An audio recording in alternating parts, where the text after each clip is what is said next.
हम अपनी डिस्कशन को आगे लेके चलते हैं। बात हो रही थी रेड आई के डिफरेंशियल डायग्नोसिस के ऊपर, और वो हमने पढ़े थे कि 7 डिफरेंशियल डायग्नोसिस होते हैं।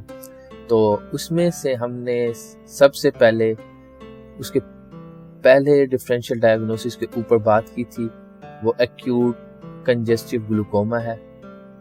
ठीक हो गया, उसे हमने डिटेल के अंदर पढ़ा था। तो उसके अंदर बेशक हम सब कुछ भूल जाएं, कोई मसला नहीं है, सिर्फ हमें इतना याद रहना चाहिए कि जो कोई भी पेशेंट या कोई भी केस है वो आता है red eye with sudden onset of loss of vision के साथ और प्लस डायलेटेड ओवाइड प्यूपल। तो that is always suggestive of acute congestive glaucoma. ठीक है, which is the third stage of narrow और क्लोज्ड एंगल ग्लूकोमा, जो suspect और latent phase से होती हुई हमारे पास सब एक्यूट तक पहुंचती है। सब एक्यूट स्टेज से होती हुई वही एक्यूट तक आ जाती है। अगर उस एक्यूट को मैनेज ना किया जा सके या मिसमैनेज किया जाए तो वो क्रोनिक कंजेस्टिव ग्लूकोमा तक पहुंच जाती है।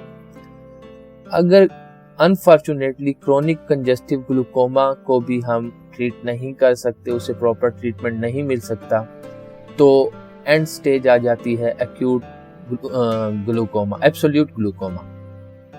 एब्सोल्यूट ग्लूकोमा के अंदर जो हमारे पास होता है वो हाई प्रेशर ब्लाइंड आई बाल आ जाती है। उसका फिर सिर्फ और सिर्फ एक ही ट्रीटमेंट होता है, ई न्यूक्लिएशन, मतलब आई बाल को रिमूव कर देते हैं। तो आगे चलते हैं। आज हमारे पास जो दूसरा डिफरेंशियल है रेड आई का, वो है एंटीरियर यूवियाइटिस। तो हम सबसे पहले इसकी डेफिनेशन देख लेते हैं। Acute inflammation of iris and silly body, ये इसकी डेफिनेशन हो गई कि आइरस और सिली बॉडी के अंदर अगर इन्फ्लेमेशन है तो वो एंटीरियर यूवियाइटिस कहलाएगा। एंटीरियर यूवियाइटिस के अंदर यूवियल ट्रैक इन्वॉल्व होता है। तो हमने पहले भी इसकी एनाटॉमी पढ़ी है प्रीवियस लेक्चर के अंदर, तो उसके अंदर हम कुछ और डिटेल्स ऐड कर लेते हैं। यूवियल ट्रैक वर्ड जो है एक लैटिन टर्म है, यूविया उससे निकला है, उसका मतलब होता है ग्रेप्स। और हमने कोराइड पढ़ा था पोस्टीरियर यूवियाइटिस में, पोस्टीरियर यूवियल ट्रैक के अंदर, उसको वो भी ग्रेप लाइक स्ट्रक्चर होता है। बाकी अब हम देख लेते हैं यूवियल ट्रैक की कुछ एनाटॉमी। उसके अंदर हमें 2 पार्ट्स मिलते हैं, एक एंटीरियर पार्ट है और एक पोस्टीरियर पार्ट है। पोस्टीरियर पार्ट के अंदर जो है कोराइड होता है, और हम कोराइड की इन्फ्लेमेशन को कोराइडाइटिस भी कहते हैं। बाकी जो इसकी डिटेल्स हैं कोराइडाइटिस की, वो हम जाके पढ़ेंगे किधर, ग्रेजुअल लॉस ऑफ विजन में, वहाँ पे डिस्कस करेंगे। बाकी अब हम दूसरी साइड पे आते हैं एंटीरियर की तरफ। एंटीरियर के अंदर आइरस है और सिली बॉडी है। हमने आइरस के बारे में कुछ पॉइंट्स हैं वो हमेशा याद रखने हैं। वो क्या है कि ये कलर्ड सर्कुलर डायाफ्रेम होता है, ठीक है, और इसके अंदर सेंट्रल अपर्चर होता है, उसे हम प्यूपल कहते हैं। यहाँ तक तो हमने प्रीवियस लेक्चर में भी पढ़ा था। अब इसके अंदर जो हमने चीज़ें ऐड करनी हैं वो ये है कि आइरस की होती हैं लेयर्स, वो इन नंबर 4 होती हैं। तो सबसे पहली लेयर जो है वो होती है एंटीरियर लिमिटिंग लेयर। वो किस चीज़ से मिलके बनी हुई होती है, मेलानोसाइट और फिब्रोब्लास्ट से। तो जो मेलानोसाइट्स होते हैं वही कलर देते हैं आई को, मतलब इन्हीं का काम होता है कलर देना, ठीक है।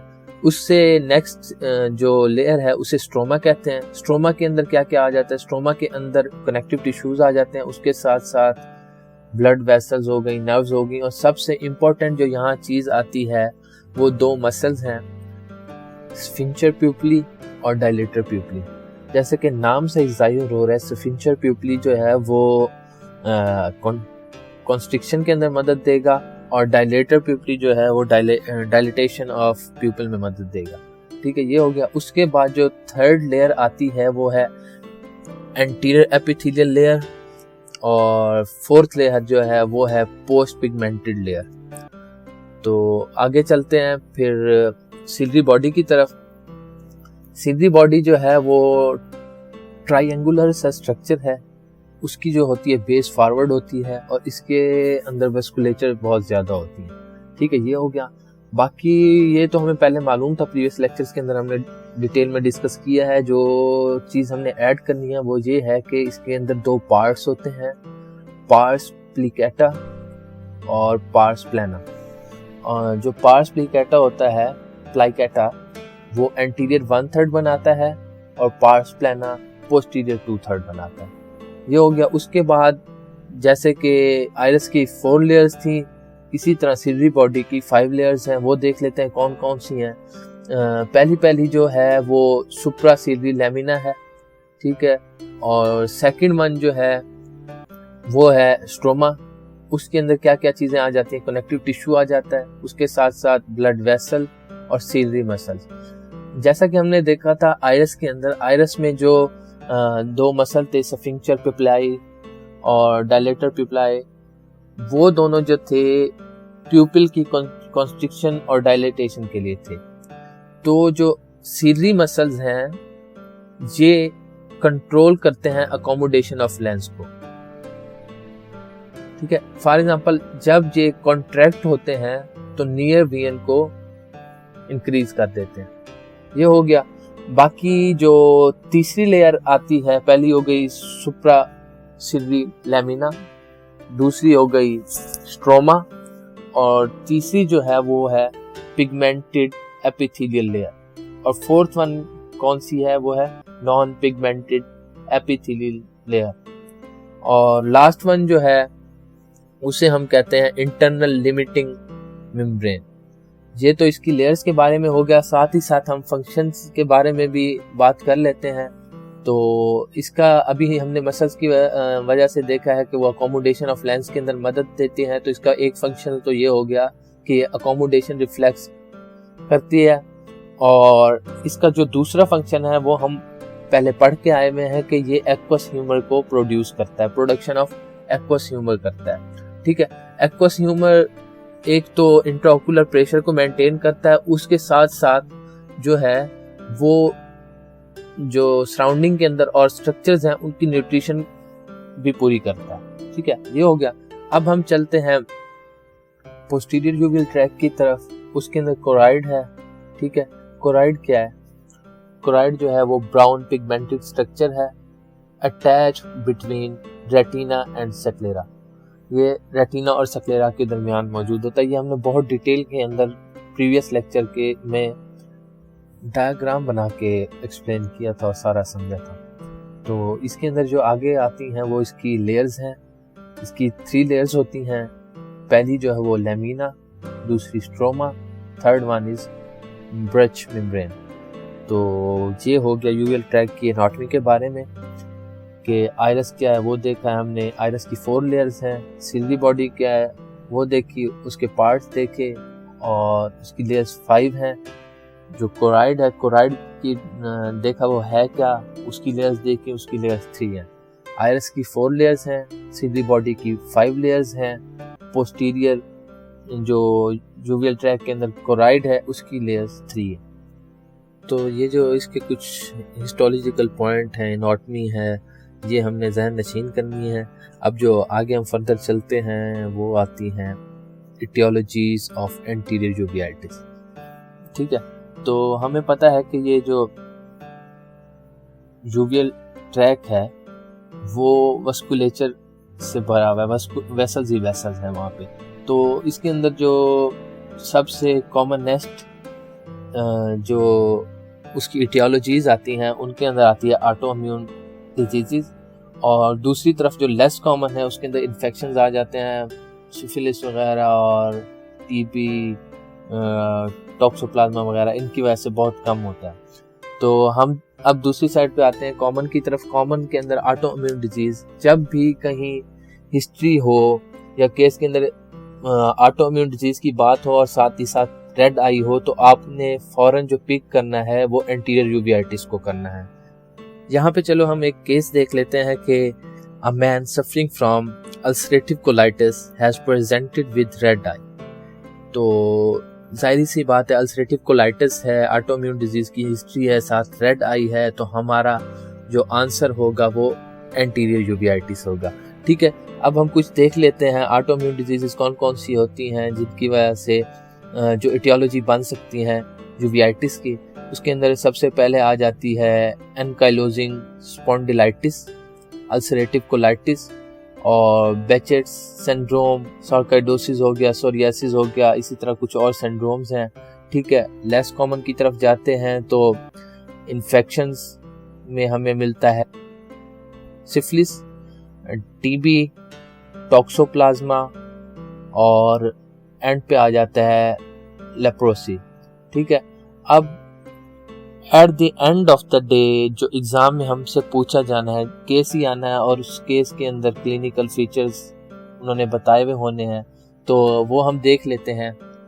सबसे पहले जो आएगा वो रिस्क फैक्टर होगा। रिस्क फैक्टर के अंदर क्या होगा, हिस्ट्री ऑफ ऑटोइम्यून डिजीज होगी और उसके बाद sudden onset of unilateral red eye होगा plus sudden onset of unilateral loss of vision.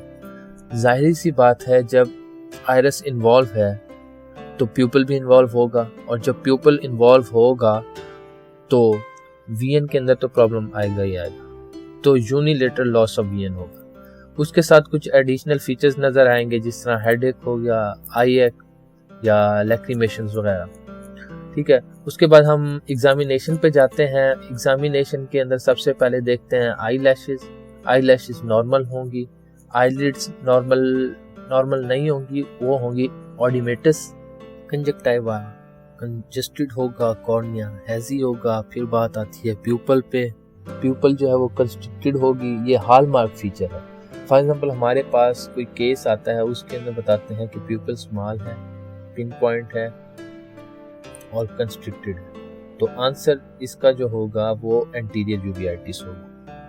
जो हमने लास्ट पढ़ा है रेड आई का डिफरेंशियल एक्यूट कंजेस्टिव ग्लूकोमा, उसके अंदर जो हमें प्यूपिल होगा डायलेटेड और वाइड मिलेगा। ठीक है, लेकिन इधर हमने याद रखना है एंटीरियर यूवियाइटिस के अंदर प्यूपिल कंस्ट्रिक्टेड है और यही हॉलमार्क फीचर है। जब हमें पता है कि ये प्यूपिल इन्फ्लेम्ड है तो उसके साथ साथ हम एक जो है साइन चेक कर लेंगे। वो साइन क्या होता है, टेलबोट साइन होता है। उसके अंदर होता क्या है कि अपॉन अकोमोडेशन रिफ्लेक्स जो पेन है वो इंक्रीज होता जाता है। अगर ये पॉजिटिव आ जाए तो कंफर्म हो जाएगा कि एंटीरियर यूवियाइटिस है। ठीक है, फिर हम जाते हैं एंटीरियर चैम्बर की तरफ। जो एक्यूट कंजेस्टिव ग्लूकोमा था उसके अंदर तो शैलो था एंटीरियर चैम्बर, वो इस वजह से कि आइरिस जो था वो आगे की तरफ आया हुआ था और ज्यादा नजर नहीं आता था, इसलिए वो हमें शैलो नजर आता था। लेकिन जो एंटीरियर यूवियाइटिस के अंदर है एंटीरियर चैम्बर, वो स्लिट लैम्प के एग्जामिनेशन करेंगे, उसके अंदर हमें हाइपोपायोन नजर आएगा। हाइपोपायोन क्या होता है, पस फॉर्मेशन होगी एंटीरियर चैम्बर के अंदर। जाहिर सी बात है जब आइरिस इन्फ्लेम्ड है तो उसका एक्सुडेट वगैरह जो होगा वो निकलेगा और वो एंटीरियर चैम्बर के अंदर ही आएगा। तो ये हो गया एंटीरियर चैम्बर। फिर आता है लेंस जो होगा वो नॉर्मल होगा और रेटिनोस्कोपी जब करेंगे वो भी हमें नॉर्मल नजर आएगा। बेशक सारी चीज़ें आप भूल जाएं, जो याद रखने वाली चीज़ें हैं वो याद रखनी है। वो ये है कि जब भी केस के अंदर सडन ऑनसेट ऑफ रेड आई आएगा विथ कंस्ट्रिक्टेड प्यूपिल तो आपका जो आंसर होना चाहिए वो होगा एंटीरियर यूवियाइटिस। अब ये तो हो गया इसकी बात, क्लिनिकल फीचर्स और ऑन एग्जामिनेशन क्या क्या नजर आएगा। अब हम देख लेते हैं कि कौन कौन सी कॉम्प्लिकेशंस आ सकती हैं। पहली जो कॉम्प्लिकेशन है वो सेकेंडरी ग्लूकोमा है। जो एक्यूट कंजेस्टिव ग्लूकोमा है वो तो किसी अंडरलाइंग काज की वजह से नहीं था। ठीक है, उसके अंदर आइरिस जो है वो आगे जाके कॉर्निया पे टच हो रही थी जिसकी वजह से नैरोइंग ऑफ एंगल हो रही थी। इस सेकेंडरी ग्लूकोमा के अंदर ये है कि इसके अंदर आइरिस आगे तो नहीं गई लेकिन स्वेलिंग हुई भी है उसकी, और उस स्वेलिंग की वजह से नैरोइंग ऑफ एंटीरियर चैम्बर हुआ है जिसकी वजह से सेकेंडरी ग्लूकोमा हुआ है। ठीक है, एक तो ये कॉम्प्लिकेशन हो गई। फिर जैसे ही हमें मालूम है कि आइरिस की स्वेलिंग हुई हुई है, इन्फ्लेमेशन हुई हुई है, तो जाहिर सी बात है वहाँ पे इन्फ्लेमेटरी एक्सुडेट्स भी होंगे। तो दूसरी जो कॉम्प्लिकेशन होगी वो कहलाएगी साइक्लाइटिक मेम्ब्रेन उसके अंदर क्या होता है, जो इन्फ्लेमेटरी एक्सुडेट होते हैं वो एंटीरियर सरफेस ऑफ लेंस के ऊपर जाके अटैच हो जाते हैं, एक मेम्ब्रेन बना देते हैं, उसे हम साइक्लेटिक मेम्ब्रेन कहते हैं। ठीक है, उसके बाद हम तीसरी कॉम्प्लिकेशन की तरफ आते हैं। जब वो लेंस के ऊपर जाके एक मेम्ब्रेन बन गई है तो वो क्लियर तो ना हुआ, ठीक है, हैज़ी होगा, तो उसकी वजह से जो कॉम्प्लिकेशन आएगी वो कैटरैक्ट है, ये भी सेकेंडरी होती है। ठीक हो गया। उसके बाद जिस तरह लेंस के ऊपर जाके अटैच हुई है वो एक्सुडेट वगैरह, इन्फ्लेमेटरी एक्सुडेट, उसी तरह इन्फ्लेमेटरी एक्सुडेट जो है वो पोस्टीरियर सरफेस ऑफ कॉर्निया पे जाके अटैच होंगे, उसे हम केराटाइटिक प्रिसिपिटेट भी कहते हैं। ठीक है, उसके बाद अगर ये सारी कॉम्प्लिकेशंस हम रिजॉल्व नहीं कर सकते तो वो केराटोपैथी हो जाती है, और केराटोपैथी जो होती है वो डीनेचुरेशन ऑफ कॉर्निया होती है। ठीक हो गया। उसके बाद जो कॉम्प्लिकेशन आती है, फॉर एग्जांपल हमने सेकेंडरी ग्लूकोमा हुआ, उसे हमने रिजॉल्व नहीं किया, उसकी स्वेलिंग की वजह से इन्फ्लेमेटरी एक्सुडेट जो है वो जाके लेंस के ऊपर लगे, साइक्लेटिक मेम्ब्रेन बन गई, कैटरैक्ट हो गया, कैटरैक्ट के बाद वो जाके फिर पोस्टीरियर सरफेस ऑफ कॉर्निया पे जाके लगे, पोस्टीरियर सरफेस ऑफ कॉर्निया पे जाके लगते रहे, उसे भी हमने रिजॉल्व नहीं किया तो उसकी कॉर्निया की डीनेचुरेशन हो गई, उससे केराटोपैथी हो गई। ठीक है, यहाँ तक हमने उसे रिजॉल्व नहीं किया तो एक उसके बाद जो हमारे पास कॉम्प्लिकेशन आती है वो होती है फिथीसिस बल्बेरिस। उसके अंदर क्या होता है कि एट्रोफी ऑफ आई बॉल हो जाती है। ये जो एट्रोफी ऑफ आई बॉल है वो होना शुरू होती है स्निकी फॉर्मेशंस की वजह से। ठीक है, एडहियंस होती है ये असल में। ठीक है, इसे हमने दो पार्ट्स के अंदर डिवाइड किया हुआ है, एंटीरियर स्निकी और पोस्टीरियर स्निकी। एंटीरियर स्निकी में ये होता है कि एडहियन जो होती है कॉर्निया के ऊपर हो जाती है, और पोस्टीरियर स्निकी में ये होता है कि जो एडहियन होती है वो लेंस के ऊपर हो जाती है। ये सिंपल सी टर्म्स हैं, इन्हें याद रखना है, जैसे स्निकी फॉर्मेशन हो गया, फिथीसिस बल्बेरिस हो गया, और साइक्लेटिक मेम्ब्रेन हो गई। ठीक है, या केराटाइटिक प्रिसिपिटेट वगैरह हो गए। ये चीज़ें जो हैं ये याद रखने वाली चीज़ें हैं। बस यही देखना है कि आइरिस की इन्फ्लेमेशन है। ठीक है, पस फॉर्मेशन हो रही है एंटीरियर और पोस्टीरियर चैम्बर में। एंटीरियर चैम्बर में अगर एंटीरियर पोस्टीरियर जाती है तो लेंस के ऊपर लग जाती है।